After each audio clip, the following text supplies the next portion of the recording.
This is Jason Verney's podcast. I am Jason Verney.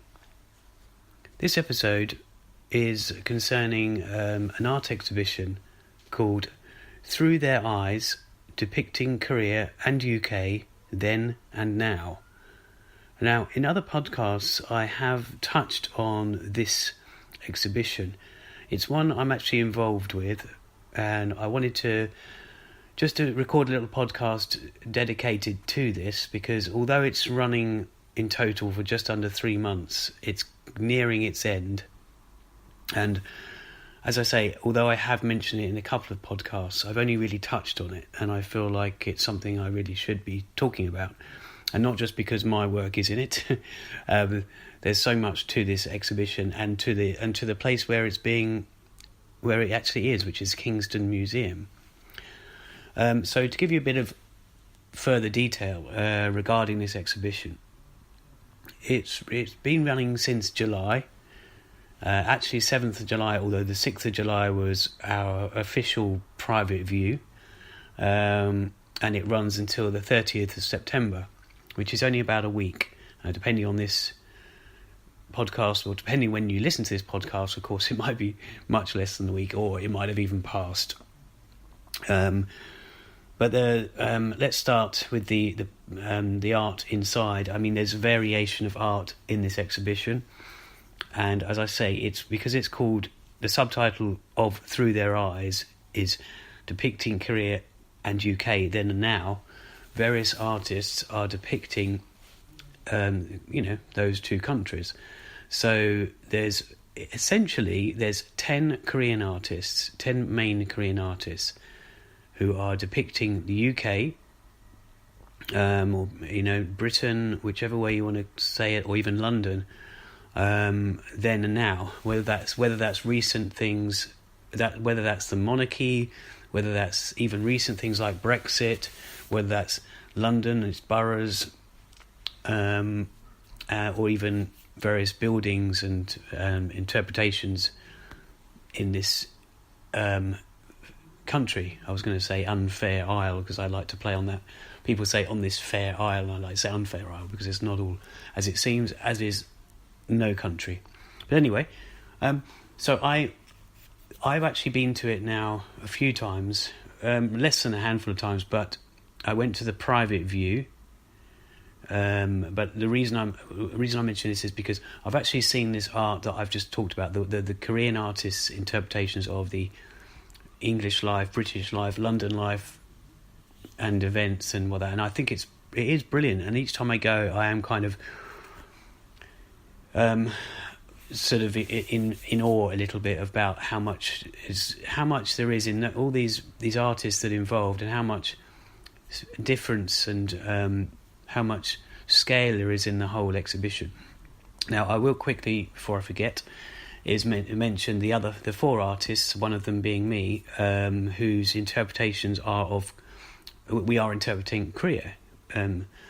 Now, whether that's then and now, or how it's changed, or what it is this current day, that's the kind of theme that these four artists, myself included, which I will also mention the others and all the Korean ones in a short while.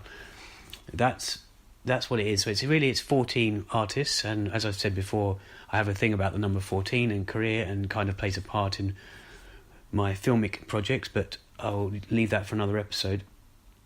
I'll just actually backtrack to the 6th of July's private view, because I also wanted to mention that they had a lovely performance by Hae-lim Kim. Now, I've done videos of Hae-lim's work before, and if you've ever heard her, she plays the taegum. It's a Korean instrument, like a kind of a bamboo flute, you'd call it. But it was a great evening back in July, and it was very hot. Even the room was a bit unventilated. Everyone was like just sweltering, really. But it was a really good turnout. The ambassador was there, the Kingston mayor, and other important people. But it was, it's just it's really, I'm trying to put this into perspective without you actually getting too much of an idea of what the exhibition is, because you might see it or you might have not seen it, and without also giving but giving you a hint without giving too much away. So that opening. By the way, I'll also mention that we recently, just in a few days ago, the last couple of days, we had another private view because with many of these places it's limited capacity. Maybe you can get 60 people in the room at once, and because of that, only certain people could attend that first private view. So there was one recently for anyone who wanted to bring family or friends or other artists or anyone who wants to see it, really. So that was a very recent thing as well. But going back to the exhibition and the artists involved, it's interesting to note, or it's pretty important to note, that as well as these 14 artists, as I say, myself, 3 other British people, 10 Koreans, there's also some artifacts donated by the hand collection. Hand collection is a part of what's kind of if you know Mock Space, which is the gallery in Museum Street, almost opposite, well, it is opposite the British Museum. There's a few little Korean places there. There's a fish and chip shop. There was a fish and chip shop called Fish Face. I think it might have changed its name, I'm not sure. There's Bibimbap Cafe. There's also Soulmate. Well, I believe that's still there. I'm not too sure. That could be closed at the moment. But Mock Space is the gallery that's been there a while, and it's a lovely little place. But also, as far as I understand, hand collection is kind of, you could say, renting the space. So it's kind of hand collection is where these artifacts are coming from, but it's within Mock Space. Mr. Mock being the owner of this place and others in that road, actually. Correct me if I'm wrong, but I think that's the case. He's a lovely guy, Mr. Mock. I've known him for a few years, and he's always very, very charming soul. And also, the food in his Bibimbap Cafe is really good as well. So let's go back to the exhibition itself. As well as those 14 artists and their works, whether that's installation, whether that's video, whether that's ceramics, whether that's photography, whether that's fabric, they're all brilliant. They're all brilliant pieces together. All of them together. But there's some artifacts, and really, there's some things donated by a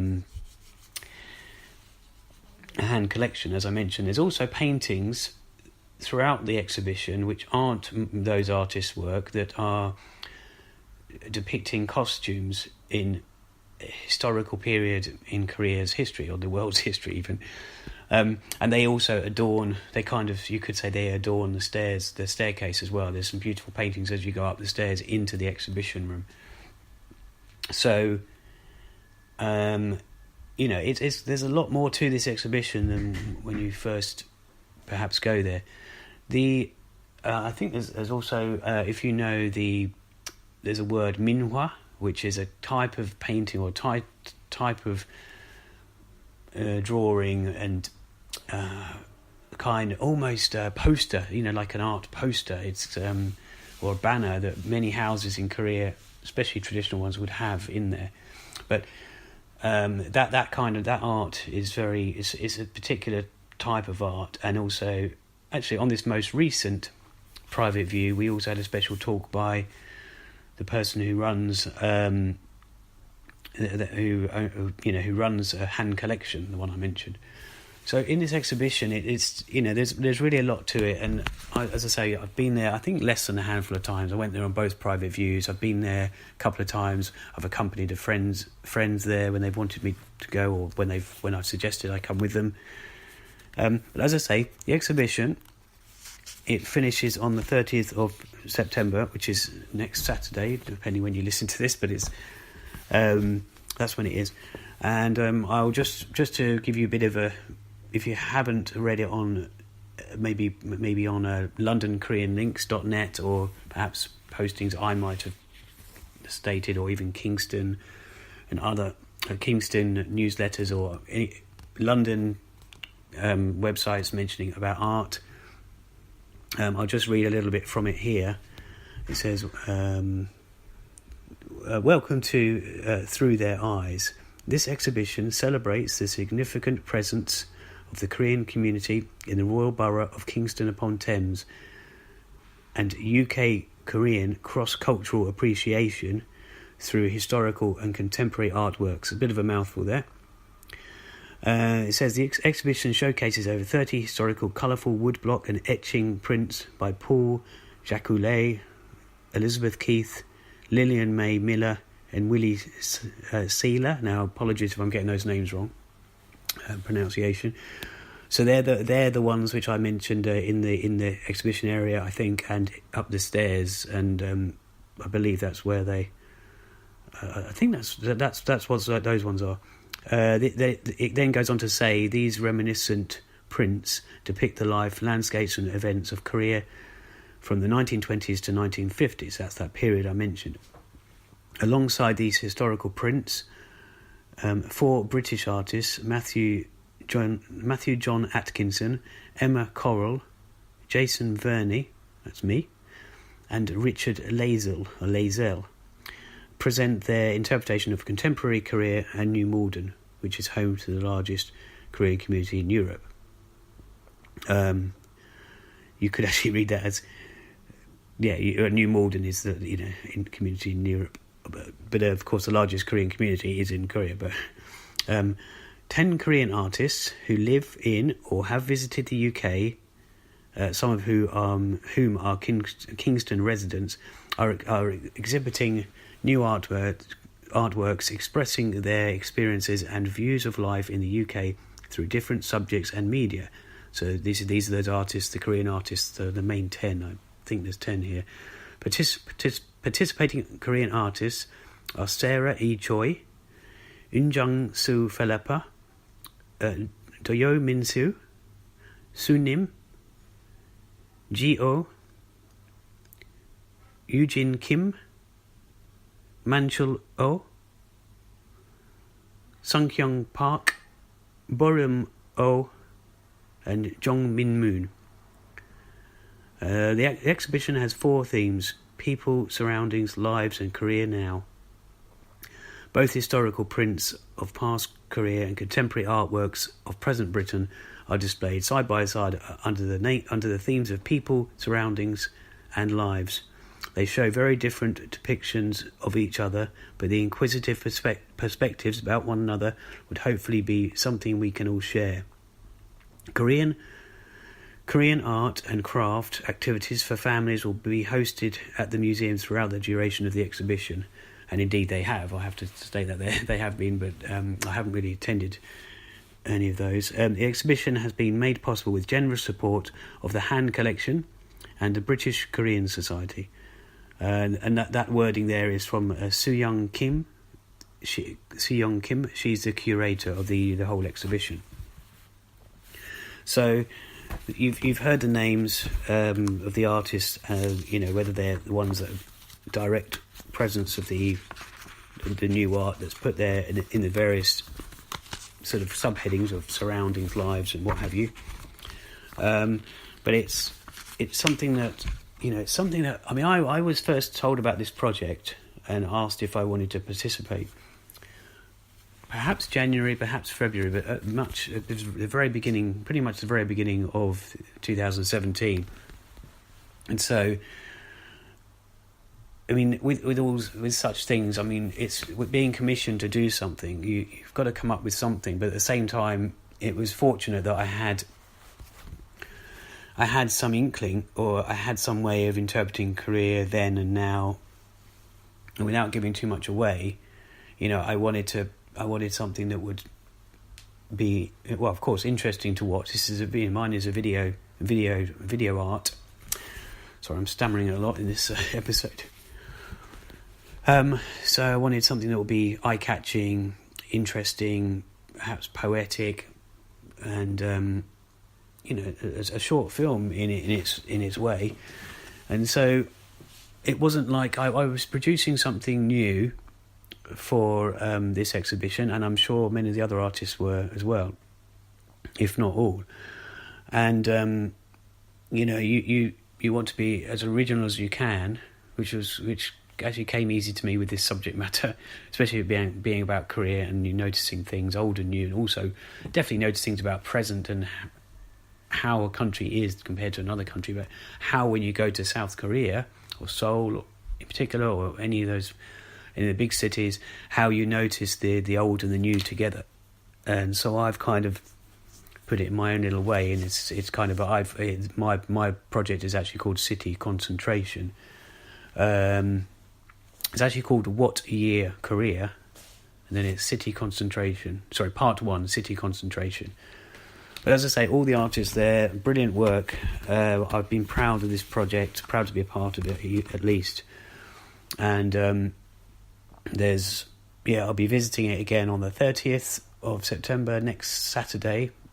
And I don't know if there's anyone who wants to meet there, but that's when I'll be there. I might even be there another day within the week. Kingston is actually very easy to get to. If you go to London, even if you're living outside London and you're coming from anywhere that's not on that sort of the areas from, like, if you're not in New Malden, if you're not in Rains Park, or not in if you don't live in Norbiton, I think it is, Surbiton, it might be more tricky. You might have to go into London, into Waterloo or somewhere like that, and then out to get to Kingston. You'd go through those stops. You'd probably go through all those stops I just mentioned, if not more, to get to Kingston. It is still in the London zones, Kingston, and it's a lovely town and city itself, or town or city, sorry. It has a big Korean community. I suppose it's not as big as New Malden's, although I did read that it was one of the biggest ones. But maybe that's Kingston upon Thames in general, or the Surrey. It's that certain part of the Surrey area. Maybe it's and we had last Saturday. This being a Saturday, I'm recording this, the 23rd. Last Saturday, the 16th, we had the Kingston Korean Festival, which was at the marketplace in Kingston. I was saying to someone before, it's although I've been down to Kingston for other things, and in particular, I met in 2011, I think it was, maybe the first time I went to Kingston was when I met the actress Kim Kobe, who are very sort of we've remained friends throughout the years, but it was probably the first time I ventured there. I've also done some work there, some freelance work in Kingston, and I was going to mention, I'll just tap this on the end really, this the Kingston Museum itself. I mean, that's just our exhibition, but the museum itself has a brilliant little piece about Edward Muybridge. He's the guy who invented Edward Muybridge. He invented the kind of invented the moving image. You probably know of him if you Google him. His name's not spelt in the way you'd think it would be spelt, but it's you can find him. There's some great things about him there. There's some video work, there's some artifacts, there's also the museum itself is a brilliant little museum as well. You could spend a lot of time just in the museum aspect, let alone the gallery exhibition part. And there's also a library, and a public library as well. So it's a very historic building, Kingston Museum. And I do urge you to check it out, even if you miss this exhibition. The Kingston Museum itself is a sight to see. It's really pretty interesting. So, as I say, I wanted to just do a podcast regarding this because it's something that I've talked about. I've talked about to friends. I've talked about on various social media platforms, and I'll just mention one last thing. If you do go to the exhibition, there's no real you see the exhibition in any order you want. You obviously have to go up the stairs to actually get to the exhibition room, but it's kind of, the curator told me that the intention was, I mean, this is just something you may want to note or just try it after you've been around the exhibition one time. That you first of all you experience Richard Lazel's video, which is the ones regarding New Malden, and then you go into the main sort of room, and then you work your way around clockwise, and some brilliant art, and then you'll finish up with mine being a video as well. Of course, that's more about Korea itself. Lots of imagery from Korea, from South Korea. So it kind of, it starts with a video regarding the Korean community or the Korean places in the pocket of London known as New Malden, or pocket of England even, and then you work your way around. You've got art regarding the monarchy and Brexit and temples and churches and London maps, and it's difficult to explain it, and I'm glad it's difficult to explain it, because art should be seen, not broken down or diagnosed or analysed before you've even seen it. So that's it. I'll leave it there. The exhibition is Through Their Eyes, depicting Korea and UK then and now. It's Kingston Museum. It finishes on the 30th of September. That's it. I'll leave it there, and I'll chat in the next episode. Okay, adios.